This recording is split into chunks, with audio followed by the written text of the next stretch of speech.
Nous, on a fait cette incursion au début du XXe siècle, il y a aussi Jacob Wasserman, mais la plupart du temps, on préfère quand même publier de la littérature contemporaine, exception faite, voilà, fin de la digression, exception faite de Jacques Sternberg, et là c'est vraiment le seul auteur dont en fait on a réédité 2 livres.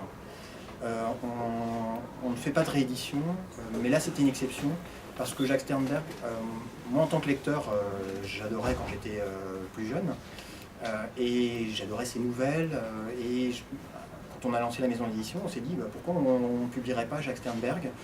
Il y a des choses qui sont absolument plus disponibles. C'était le cas notamment de ses romans, de ses premiers romans. Le délit qu'on a publié, qui avait été publié d'abord en 1954 chez Plon, et Un jour ouvrable, un livre qui avait été publié en 1961.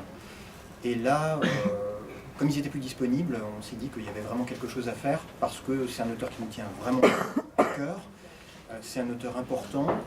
Les nouvelles, elles sont publiées, elles sont disponibles partout, en folio, etc., donc ça n'a vraiment aucun intérêt. En revanche, ses premiers romans avaient complètement disparu, et il valait vraiment le coup. Jacques Sternberg, moi j'adore, mais je suis assez aussi, j'espère en tout cas être assez lucide aussi, pour dire que ces romans des années 70 et 80, en tout cas pour moi, n'ont pas une grande valeur littéraire. En revanche, ces romans des années 50 et 60 sont des petits bijoux, vraiment des merveilles. Et Le délit comme Un jour ouvrable sont des livres absolument incroyables, où on a tout Sternberg en condensé, tout Sternberg qu'on verra ensuite dans les nouvelles, et même dans certains romans qui ont été publiés à la fin des années 60.